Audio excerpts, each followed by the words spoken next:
ನಮಸ್ತೆ ಎಲ್ರಿಗೂ, welcome back to Ramya Manugowda YouTube channel. ತುಂಬ ದಿನ ಆದಮೇಲೆ ಮತ್ತೆ ಲಾಗ್ನ ಸ್ಟಾರ್ಟ್ ಮಾಡ್ತಾ ಇದ್ದೀನಿ. ಆಲ್ಮೋಸ್ಟ್ ಜಾನ್ ಫಸ್ಟಿಂದನೂ ನಾನು ಯಾವುದೂ ಅಪ್ಡೇಟ್ ಮಾಡಿಲ್ಲ. ರೀಸೆಂಟಾಗಿ ಒಂದು ಫಿಶ್ ಸಾಂಬಾರು ಮಾಡೋದು ಹೆಂಗೆ ಅಂತ ಅಪ್ಲೋಡ್ ಮಾಡಿದ್ದೆ ಅಷ್ಟೇ ಅನಿಸುತ್ತೆ. ಲಾಗು ಬೇಡ ಏನು ಬೇಡ ಅಂತ ಅನಿಸ್ಬಿಟ್ಟಿತ್ತು, ಯಾಕೆ ಸುಮ್ಮನೆ ಅಂತ. ಆದರೆ ಕೆಲವ್ರು ಕೇಳ್ತಾರೆ, ಇಷ್ಟಪಡೋರು ಇರ್ತಾರಲ್ಲ, ಅವ್ರು ಕೇಳ್ತಾ ಇರ್ತಾರೆ ಯಾಕೆ ಲಾಗ್ನ ಸ್ಟಾಪ್ ಮಾಡಿದ್ದೀರಾ, ಮಾಡಿ ಅಂತ. ಒಂದು 10 ಜನ ಸಬ್ಸ್ಕ್ರೈಬರ್ಸ್ ತೊಗೊಳ್ಳೋದೇ ಕಷ್ಟ, ಅಂಥದ್ರಲ್ಲಿ 1300 ಸಮಥಿಂಗ್ ಆಗಿತ್ತು. ಅದನ್ನೆಲ್ಲ ನೋಡಿದಾಗ ಮಾಡಬೇಕಂತ ಅನಿಸುತ್ತೆ. ಯಾಕೆ ಇಷ್ಟು ದಿನ ಗ್ಯಾಪ್ ಅಂತಂದರೆ, ಮಗಳಿಗೊಂದು 15 ಡೇಸ್ ಹುಷಾರಿರಲಿಲ್ಲ, ಮತ್ತು ಯಾಕೋ ಮಾಡೋ ಮೂಡಲ್ಲೂ ಇರಲಿಲ್ಲ ಲಾಗ್ಸ್ನ. ಇಷ್ಟಪಡೋರು ಇರ್ತಾರೆ, ಹಾಗೆ ಹಿತೈಷಿಗಳ ಥರ ಹಿತಶತ್ರುಗಳು ಕೂಡ ಇರ್ತಾರೆ. ಸುಮ್ಮನೆ ಯಾಕೆ ಕಣ್ಣು ಕಾಣಿಸ್ಕೊಳ್ಳೋದು ಬೇಕಾದಲ್ಲ ಅಂತ ಅನಿಸ್ತಾ ಇರುತ್ತೆ. ಆದರೆ ವೆಲ್ ವಿಷರ್ಸ್ ಇರ್ತಾರಲ್ಲ, ಅವ್ರು ಕೇಳಿದಾಗ ಇಷ್ಟ ಆಗ್ತಾ ಇರುತ್ತೆ, ಮಾಡಬೇಕು ಅಂತ ಅನಿಸ್ತಾ ಇರುತ್ತೆ. ಇವಾಗ ಜನಗಳೆಲ್ಲ ಒಬ್ಬರು ಹೇಳಿಗೆ ನೋಡಿ ಇನ್ನೊಬ್ಬರು ಸಹಿಸಲ್ಲ, ಆ ಥರ. ಹೊರ್ಗಿನವರಾದರೆ ಅದೊಂಥರ, ಮನೆಯಲ್ಲೇ ಸಹಿಸಲ್ಲ, ಆ ಥರ ಇರ್ಬೇಕಾದ್ರೆ ಇನ್ನು ಹೊರ್ಗಿನವ್ರ ಹತ್ರ ಎಲ್ಲ ಇನ್ನೂ ಎಕ್ಸ್ಪೆಕ್ಟೇ ಮಾಡೋಕ್ಕಾಗಲ್ಲ, ಆ ಥರ ಆಗೋಗ್ಬಿಟ್ಟಿರುತ್ತೆ. ಅದೇನೋ ಗೊತ್ತಿಲ್ಲ, ನನಗೆ ಯಾವತ್ತೂ ಬೇರೆಯವ್ರನ್ನ ನೋಡಿ ಕಾಂಪಿಟೇಷನ್ ಮಾಡಬೇಕು ಅಥವಾ ಜಲಸ್ ಪಡಬೇಕು ಈ ಥರ ಎಲ್ಲ ಅನಿಸೋದೇ ಇಲ್ಲ. ಫಸ್ಟ್ ಆಫ್ ಆಲ್ ನಾನು ಬೇರೆಯವ್ರ ಬಗ್ಗೆ ಯೋಚನೆ ಕೂಡ ಮಾಡಲ್ಲ, ಆ್ಯಂಡ್ ನನ್ನನ್ನು ಇನ್ನೊಬ್ರ ಜೊತೆ ಕಂಪೇರ್ ಕೂಡ ಮಾಡ್ಕೊಳ್ಳಲ್ಲ. ಅದಕ್ಕೆ ನಾನು ಪೀಸ್ಫುಲ್ಲಾಗಿರ್ತೀನಿ. ನನ್ನ ಹತ್ರ 5000 ಇದ್ದರೆ ನನ್ನ ಹತ್ರ 50,000 ಇದೆಯೇನೋ ಅನ್ನೋಷ್ಟು ಸ್ಯಾಟಿಸ್ಫ್ಯಾಕ್ಷನ್ ನನಗಿರುತ್ತೆ. ಅದರಲ್ಲೇ ನಾನು ತುಂಬಾ ಹ್ಯಾಪಿಯಾಗಿರ್ತೀನಿ. ಆ ಥರ ಕ್ಯಾರೆಕ್ಟ್ರು ನಂದು ಮೋಸ್ಟ್ಲಿ. ಅದಕ್ಕೆ ಯಾವಾಗಲೂ ಕಾಮಾಗಿ ಪೀಸ್ಫುಲ್ಲಾಗಿರ್ತೀನಿ, ಬೇರೆಯವ್ರ ಬಗ್ಗೆ ತಲೆ ಕೆಡ್ಸ್ಕೊಳ್ಳೋಕ್ಕೂ ಹೋಗಲ್ಲ. ಆದರೆ ಕೆಲವ್ರು ಏನಂತಂದರೆ, ಬೇರೆಯವ್ರು ನೋಡಿ ಉರ್ಕೊಂಡೇ ಅವರೇ ಸುಟ್ಟೋಗ್ತಾ ಇರ್ತಾರೆ, ಅದು ಅವ್ರಿಗೆ ಗೊತ್ತೇ ಆಗೋಲ್ಲ. ಅದು ಜಲಸ್ ಯಾವತ್ತೂ ಅವ್ರನ್ನೇ ಸುಡುತ್ತೆ ಹೊರತು ಬೇರೆಯವ್ರನ್ನ ಸುಡಲ್ಲ. ಇನ್ನು ನನ್ನ ಮಗಳು ಹುಷಾರು ತಪ್ಪಿದ್ದು ನೋಡಿದಾಗ ಸ್ವಲ್ಪ ಬೇಜಾರಾಗ್ತಿತ್ತು. ಚೆನ್ನಾಗೇ ಇದ್ಲು. ಕೆಲವು ಸಲ ಏನು ಗೊತ್ತಾ, ಆಗದೇ ಇರೋರು ಬಂದು ಹೋದಾಗ ಮೇಲೆ ಚೆನ್ನಾಗಿರ್ತಾರೆ, ಅವ್ರು ಆಗೋ ಥರನೇ ಇರ್ತಾರೆ, ಬಟ್ ಒಳಗಡೆ ಬರ್ನಿಂಗ್ ಇರುತ್ತೆ. ಆ ಥರದವರು ಈವಿಲ್ ಐ ಅಂತಾರಲ್ಲ, ಆ ಥರ ಅಂದ್ಕೊಂಡೆ ಯಾರು ಈ ಥರ ಬಂದು ಹೋದಾಗ ಹುಷಾರು ತಪ್ತಾರೆ ಅಥವಾ ಏನಾದರೂ ಆಗುತ್ತೆ ಅಂತ. ಮೋಸ್ಟ್ಲಿ ದೊಡ್ಡವ್ರಿಗೆ ಅಥವಾ ನನಗೆ ಆಗುತ್ತೆ ಅಂತ ಅಂದ್ಕೊಂಡೆ. ಆದರೆ ಪಾಪ ನನ್ನ ಮಗಳು ಹುಷಾರು ತಪ್ಪಿದ್ಲು. ಅದೊಂದು ತುಂಬ ದಿನವೇ ಆಯಿತು. ದೃಷ್ಟಿಯೆಲ್ಲ ತೆಗ್ಸಿ ಒಂದಷ್ಟು ಟೈಮ್ ತೊಗೊಂಡ್ವಿ. ಮಾಮೂಲಿ ಹಾಸ್ಪಿಟಲ್ ತೋರಿಸಿ ಜೊತೆಗೆ ದೃಷ್ಟಿ ಕೂಡ ತೆಗ್ಸಿ ಒಂದಷ್ಟು ಟೈಮ್ ತೊಗೊಂಡಿದ್ದಾಯಿತು. ಕೆಲವರು ಆ ಮಕ್ಳಿಗೂ ಕೂಡ ಕಾಂಪಿಟೇಷನ್ ಮಾಡ್ತಿರ್ತಾರೆ. ನಾನು ಎಷ್ಟೊಂದು ಸಲ ನೋಡಿದ್ದೀನಿ. ಎಸ್ಪೆಷಲಿ ನನ್ನ ಮಗಳು ಏನಿದ್ದಾಳೆ, ಸಾನು ಅಂತ ಕರಿತೀವಿ ಮನೆಯಲ್ಲಿ, ಸ್ಕೂಲಲ್ಲಿ ತುಷಾರ ಅಂತ. ಅವಳಿಗೆ ಫ್ರೆಂಡ್ಸ್ನ ಎಲ್ಲರ ಜೊತೆ ಮಾತಾಡ್ಕೊಂಡು ಚೆನ್ನಾಗಿ ಇರೋಕ್ಕೆ ಟ್ರೈ ಮಾಡ್ತಾಳೆ. ಆದರೆ ಅವಳಿಗೆ ಸಿಗೋ ಫ್ರೆಂಡ್ಸ್ ಎಲ್ಲ ಫೇಕ್, ಅಂದರೆ ತುಂಬಾ ಅಸೂಯೆ ಇರುತ್ತೆ, ಅವ್ರ ಮುಖದಲ್ಲೇ ಗೊತ್ತಾಗ್ತಾ ಇರುತ್ತೆ. ಫ್ರೆಂಡ್ಸ್ ಜೊತೆಗೆ ಅವ್ರ ಅಮ್ಮಂದು ಇರ್ದು ಅಷ್ಟೇ, ಎಷ್ಟು ಅಸೂಯೆ ಇರುತ್ತೆ ಅಂದರೆ ನಂಗೆ ಗೊತ್ತಾಗ್ತಾ ಇರುತ್ತೆ. ಗೊತ್ತಿದ್ರೂ ಬಿಡು ಅಂತ ತಡ್ಕೊತಾ ಇರ್ತೀನಿ. ಬಟ್ ಅವಳಿಗೂ ಅಷ್ಟೇ, ಅವ್ರ ಪಾಪಾಗೂ ಅಷ್ಟೇ, ಜಾಸ್ತಿ ಎನಿಮಿಟಿ ಜಾಸ್ತಿ ಅವರಿಬ್ರಿಗೂ. ಅಂದರೆ ಜಲಸ್ ಪಡೋದು ಜಾಸ್ತಿ ಅವ್ರನ್ನ ನೋಡಿ, ಅಥವಾ ಉರ್ಕೊಳ್ಳೋದು ಈ ಥರದ್ದೆಲ್ಲ ಜಾಸ್ತಿ ಆಗ್ತಾ ಇರುತ್ತೆ. ಇಷ್ಟು ದಿನ ಗ್ಯಾಪ್ ತೊಗೊಂಡು ಮತ್ತೆ ಬಂದು ಕುಯ್ತಾ ಇದ್ದಾಳೆ ಅಂತ ಅಂದ್ಕೋಬೇಡಿ. ಯಾರಿಗೆ ನನ್ನ ಚಾನಲ್ ಇಷ್ಟ, ನನ್ನದು ಕಂಟೆಂಟ್ ಇಷ್ಟ ಆಗುತ್ತೆ, ಅಥವಾ ನಾನು ಮಾಡೋ ವಿಡಿಯೋಸ್ ಇಷ್ಟ ಆಗುತ್ತೆ ಅಂಥವ್ರು ಮಾತ್ರ ಸಬ್ಸ್ಕ್ರೈಬ್ ಮಾಡಿಕೊಂಡು ನೋಡಿ.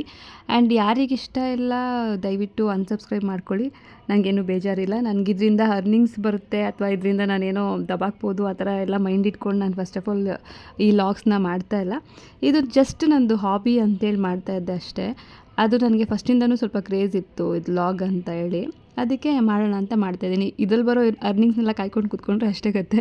ಅದು ಒಬ್ರೊಬ್ರು ಕ್ಲಿಕ್ ಆಗುತ್ತೆ, ಸೊ ಅದ್ರಲ್ಲಿ ಅವ್ರು ಅರ್ನಿಂಗ್ಸ್ ತೊಗೊತಾರೆ, ಅಚೀವ್ ಮಾಡ್ತಾರೆ, ಇಟ್ಸ್ ಓಕೆ. ಬಟ್ ನನಗೆ ಇದರಿಂದ ದುಡಿಬೇಕು ಆ ಥರ ಎಲ್ಲ ಏನೂ ಇಲ್ಲ, ಖಂಡಿತ. ಬಿಡಿ, ಇವಾಗ ಒಂಥರ ಒಬ್ಬರು ನೋಡಿ ಇನ್ನೊಬ್ರು ಕಾಂಪಿಟೇಷನ್ ಮಾಡೋದು ಅಥವಾ ಒಬ್ಬರು ನೋಡಿ ಇನ್ನೊಬ್ರು ಜಲಸ್ ಪಡೋದು ಅದೆಲ್ಲ ಕಾಮನ್, ಏನೂ ಮಾಡೋಕ್ಕಾಗಲ್ಲ. ಒಂದಂತೂ ಹೇಳ್ತೀನಿ, ಯಾರು ತುಂಬ ಅಸೂಯೆ ಪಡ್ತಾರೆ ಅಥವಾ ತುಂಬ ಬೇರೆಯವರ ಏಳಿಗೆನ ಸಹಿಸಲ್ಲ, ಈ ಥರ ಎಲ್ಲ ಕೆಟ್ಟತನ ಇರುತ್ತಲ್ಲ, ಅವ್ರಿಗೆ ಗೊತ್ತಿಲ್ಲದೆ ಅವರೇ ನಾಶ ಆಗ್ತಾ ಇರ್ತಾರೆ. ಸೊ ಆ ಥರ ಇಟ್ಕೊಳ್ದೆ ಅವರು ಚೆನ್ನಾಗಿದ್ದರೆ ಒಳ್ಳೆಯದು. ಬೇರೆಯವ್ರನ್ನ ನೋಡಿ ಉರ್ಕೊಳ್ಳೋದನ್ನೆಲ್ಲ ಕಡಿಮೆ ಮಾಡಿಕೊಂಡ್ರೆ ಅವ್ರಿಗೆ ಒಳ್ಳೆಯದು. ಇಲ್ದಿರೆ ಅವರೇ ಸುಟ್ಟು ಬೂದಿ ಆಗ್ತಾರೆ. ನಾನು ನೋಡಿದ್ದೀನಿ, ಕಣ್ಣಿಂದ ನೋಡಿದ್ದೀನಿ ಆ ಥರ ಆಗಿರೋರನ್ನ. ಬಿಡಿ, ಇವಾಗ ವಿಷಯಕ್ಕೆ ಬರೋಣ. ಇವತ್ತು ಶಿವರಾತ್ರಿ ಹಬ್ಬದ ದಿನದ ಲಾಗ್ನ ನಾನು ಅವತ್ತಿನ ದಿನವೇ ಎಡಿಟ್ ಮಾಡಿ ಹಾಕ್ತಾಯಿದ್ದೀನಿ. ಇದು ನಮ್ಮ ಸಿಸ್ಟರು ಮತ್ತು ನಾನು ಇಬ್ಬರು ಟೆಂಪಲ್ಗೆ ಹೋಗೋಣ ಅಂತ ಮಾತಾಡ್ಕೋತಿದ್ವಿ. ಮೇಯ್ನ್ ನಾನು ಹೋಗಬೇಕಾಗಿದ್ದು ಒಂದು ಡ್ರೆಸ್ ಸ್ಟಿಚಿಂಗ್ ಕೊಡಬೇಕಿತ್ತು. ಸೊ ಇಲ್ಲಿ ಚೆನ್ನಾಗಿ ಸ್ಟಿಚ್ ಮಾಡ್ತಾರೆ ಅಂತ ಮೇಘ ಹೇಳಿದ್ರು, ಒಂದು ಗೌನ್ ಥರ. ಸರಿ ಹೋಗೋಣ, ಆಲ್ರೆಡಿ ಅವ್ರು ಸ್ಟಿಚ್ ಮಾಡಿಸಿ ನಮ್ಮ ಮೇಘ ಹಾಕ್ಕೊಂಡಿದ್ರು. ಸೊ ಅದೇ ಥರ ನಾನು ಸ್ಟಿಚ್ ಮಾಡಿಸ್ಬೇಕು ಅಂತ ಅಂದ್ಕೊಂಡಿದ್ದೆ. ಸೊ ನೆನ್ನೆ ಹೋಗಬೇಕಿತ್ತು ನಾವು, ಇವತ್ತು ಹೋದ್ವಿ. ಯಾಕಂತಂದರೆ ಮಕ್ಕಳಿಗೆ ಎಲ್ಲ ಖುಷಿ, ಮಕ್ಕಳು ಸೇರಿದ್ರೆ. ನನ್ನ ಮಗಳಿಗೆ ಫ್ರೆಂಡ್ಸ್ಗಿಂತ ಅವ್ರ ತಮ್ಮ ಆಯಿತು, ಅವ್ರ ತಂಗಿದಿರಾಯಿತು, ಭುವಿನಿದು ಏನಿದ್ದಾರೆ ಅವರೇ ಫ್ರೆಂಡ್ಸ್ ಅವಳಿಗೆ. ಬೇರೆ ಅವ್ರಿಗಿಂತ ಜಾಸ್ತಿ ಅವ್ರ ಜೊತೆನೇ ಅವಳು ಕನೆಕ್ಟ್ ಆಗೋದು, ಅವ್ರನ್ನೇ ಜಾಸ್ತಿ ಇಷ್ಟಪಡೋದವಳು. ಯಾಕಂದರೆ ಫ್ರೆಂಡ್ಸ್ ಕೆಲವರು ಸೆಟ್ಟು ಆಗೋಲ್ಲ, ಅದಕ್ಕೆ ಕೆಲವರಷ್ಟೇ, ಎಲ್ಲೋ ಸೆಲೆಕ್ಟೆಡ್ ಪೀಪಲ್ಸ್ ಅಷ್ಟೇ ಇದ್ದಾರೆ, ಒಬ್ಬರು ಇಬ್ಬರು. ಅದು ಬಿಟ್ಟರೆ ಆಲ್ಮೋಸ್ಟ್ ಇವರಿಬ್ಬರೇ ಅವಳಿಗೆ ಫ್ರೆಂಡ್ಸ್, ತಮ್ಮ ಬಿಟ್ಟರೆ ತಂಗಿದಿರು ಅಷ್ಟೇ. ಅದಕ್ಕೆ ದೇವಸ್ಥಾನಕ್ಕೆ ಹೋಗೋಣ ಇವತ್ತು ಶಿವರಾತ್ರಿಗೆ, ಹಾಗೆ ಅಲ್ಲಿ ಸ್ಟಿಚಿಂಗಿಗೆ ಗೌನ್ ಸ್ಟಿಚಿಂಗ್ ಏನಿತ್ತು ಅದನ್ನು ಕೊಟ್ಬಿಟ್ಟು ಹಾಗೆ ಬರೋಣ ಅಂಥೇಳಿ ಹೋದ್ವಿ. ನಮ್ಮ ಮೇಘ ಮನೆಗೆ ಹೋಗಿ ಅಲ್ಲಿಂದ ಟೆಂಪಲ್ಗೆ ಹೋದ್ವಿ. ಸೊ ಫಸ್ಟು ಒಂದು ಕಡೆ ಹೋದ್ವಿ, ಕಾಲಭೈರವ ಅಂತ. ಅಲ್ಲಿ ತುಂಬಾ ರಶ್ ಇತ್ತು, ಕ್ಯೂ ಇಷ್ಟುದ್ದ ಇತ್ತು. ನಾನು ಕ್ಯೂವಲ್ಲಿ ಹೋಗೋದೇ ಇಲ್ಲ ಫಸ್ಟ್ ಆಫ್ ಆಲು. ಮತ್ತೆ ವಾಪಸ್ ಬಂದ್ವಿ, ಅಷ್ಟೊತ್ತು ನಿಂತ್ಕೊಳ್ಳೋಕ್ಕಾಗಲ್ಲ ಅಂತ. ಇನ್ನೊಂದು ಹೊಸಳ್ಳಿ ಅಂತ ಇದೆ, ಗೊಲ್ರಟ್ಟಿ ಹತ್ರ ಹೊಸಳ್ಳಿ ಅಂತ ಬರುತ್ತೆ, ಅಲ್ಲಿ ಈ ಟೆಂಪಲ್ ಇದೆ. ಸೊ ಇವರು ಲಾಸ್ಟ್ ಇಯರ್ ಎಲ್ಲ ಹೋಗಿದ್ರಂತೆ, ಹೋಗ್ತಾ ಇರ್ತಾರೆ. ಇಲ್ಲಿ ಚೆನ್ನಾಗಿರುತ್ತೆ ಬನ್ನಿ, ಅಷ್ಟು ಕ್ರೌಡ್ ಇರಲ್ಲ ಅಂತ ಇಲ್ಲಿಗೆ ಕರ್ಕೊಂಡೋದ್ರು. ತುಂಬಾ ಚೆನ್ನಾಗಿ ಅಲಂಕಾರ ಮಾಡಿದ್ರು ಶಿವ, ಅದು ನೋಡೋಕ್ಕೆ ಚೆನ್ನಾಗಿತ್ತು. ಇನ್ನು ಹೋಮ ಎಲ್ಲ ಮಾಡಿಸಿದ್ರು, ಪ್ರಸಾದ ಕೂಡ ಹಂಚ್ತಾಯಿದ್ರು. ಇನ್ನು ಮನೆಯಲ್ಲೇ ಬೆಳಗ್ಗೆನೇ ಪೂಜೆ ಎಲ್ಲ ಆಗಿತ್ತು. ಪೂಜೆ ಎಲ್ಲ ಮುಗಿಸಿ ಇನ್ನು ದೇವಸ್ಥಾನಕ್ಕೆ ಹೋಗಿ ದೇವಸ್ಥಾನದಲ್ಲಿ ಕೂಡ ದರ್ಶನ ಮಾಡಿಕೊಂಡು ಅಲ್ಲಿಂದ ಬಂದು ನೋಡಿ ಎಷ್ಟು ನೀಟಾಗಿ ಟೇಬಲ್ ಸಿಸ್ಟಮ್ ಎಲ್ಲ ಮಾಡಿದ್ದಾರೆ, ಭಕ್ತಾದಿಗಳಿಗೆ ಕೂತ್ಕೊಂಡು ಊಟ ಮಾಡೋದಕ್ಕೆ, ಪ್ರಸಾದ ಏನು ಕೊಟ್ಟಿರ್ತಾರೆ ಅದನ್ನು ತಿನ್ನೋದಕ್ಕೆ. ಸೊ ಈ ಥರ ಎಲ್ಲ ಅರೇಂಜ್ ಮಾಡಿದರು, ತುಂಬ ಚೆನ್ನಾಗಿ ಅರೇಂಜ್ ಮಾಡಿದರು. ಅದಕ್ಕೆ ಇಲ್ಲೆಲ್ಲೂ ಅಷ್ಟು ರಶ್ ಆಗ್ತಿರ್ಲಿಲ್ಲ, ಬಂದವರೆಲ್ಲ ಇಲ್ಲಿ ಕೂತ್ಕೊಂಡು ಊಟ ಮಾಡ್ಕೊಂಡು ಹೋಗ್ತಾಯಿದ್ರು.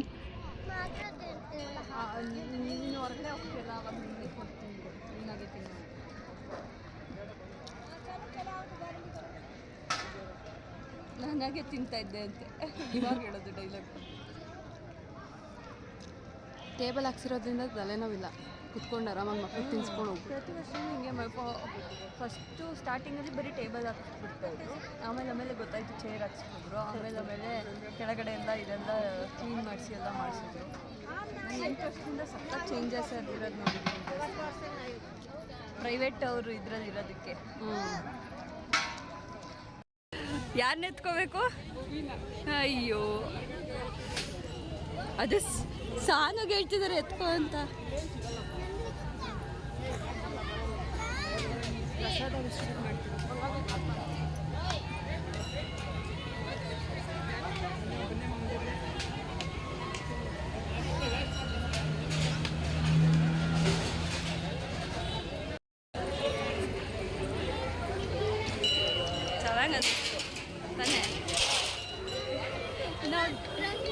ಇನ್ನೊಂದು ಅರ್ಧ ಗಂಟೆ ಹೋಗಿದ್ರೆ ದೇವಸ್ಥಾನಗಳು ಸುತ್ತಿಸ್ತಾ ಇದ್ರು, ಬೇರೆ ದೇವಸ್ಥಾನಕ್ಕೆ ಹೋಗೋಣ ಅಂತ. ಇಲ್ಲೇ ತುಂಬ ಚೆನ್ನಾಗಿ ಅರೇಂಜ್ ಮಾಡಿದ್ದಾರೆ. ಹೌದು, ಎಲ್ಲರೂ ಅದನ್ನೇ ಹೇಳ್ತಿದ್ದಾರೆ, ಚೆನ್ನಾಗಿ ಮಾಡಿದಾರಲ್ವಾ ಅಂತ. ಅಲ್ಲಿ ಕೈ ತೊಳ್ಕೊಳಕ್ಕೆ ಹೋಗ್ತಿದ್ವಿ, ಫಾಸ್ಟಾಗಿ ಮೂವ್ ಆಗ್ತಿದೆ. ಹೌದು, ಪ್ರಸಾದ ಎಲ್ಲ ನೀಟಾಗಿ ಮಕ್ಕಳಿಗೆಲ್ಲ ಕುತ್ಕೊಂಡು ತಿನ್ಸೋಕೆ. ಗೊಲ್ರಟ್ಟಿಗೆ ಎಲ್ಲಿಗೆ? ಯಾರ ಮನೆಗೆ ಹೋಗ್ತಿದ್ಯಾ? ಗೊಲ್ರಟ್ಟಿಗೆ ಯಾರ ಮನೆಗೆ ಹೋಗ್ತಿದ್ದೀರಾ? ಈ ಕಡೆ ತಿರುಗಬೇಕು. ಮೂತಿ ತಾತ ಹೆಂಗ್ ಮಾಡ್ತಾರೆ ಮೂತಿ?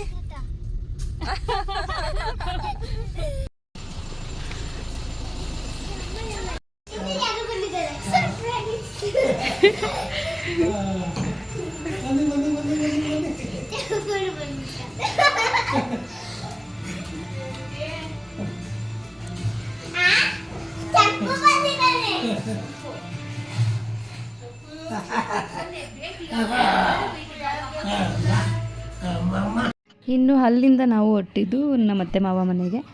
ಸೊ ಅಲ್ಲಿ ಹೋಗಿ ಮಕ್ಕಳೆಲ್ಲ ಅಲ್ಲೂ ಚೆನ್ನಾಗಿ ಕುಂಡು ಆಟ ಆಡಿ ಅದಾದಮೇಲೆ ನಾವು ಈ ಕಡೆ ಬಂದ್ವಿ.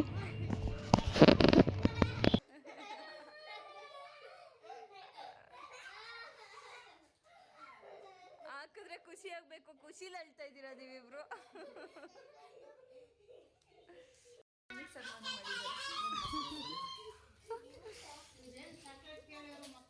ತಾಳಿ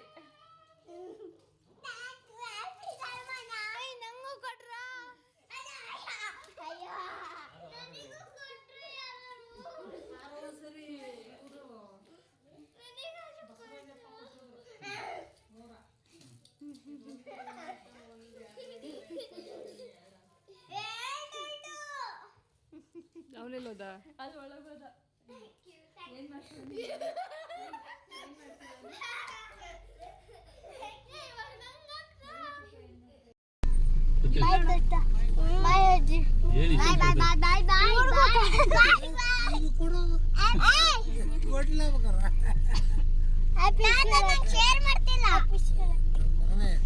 ಬಾಯ್ ಮಾಡಿ ನಾಗಮಂಟಿ ಬಾಯ್ ಮಾಡ್ತಾ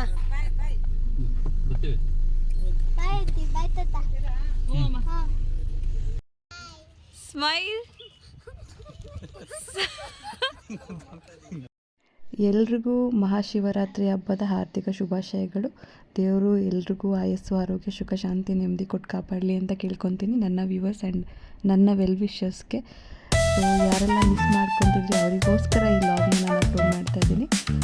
ತುಂಬ ಕನ್ಸಿಸ್ಟೆನ್ಸಿ ಇಲ್ಲ ಅಂತಂದ್ರೂ ಯಾವಾಗುತ್ತೆ ಆವಾಗ ವೀಡಿಯೋಸ್ನ ಅಪ್ಲೋಡ್ ಮಾಡ್ತೀನಿ.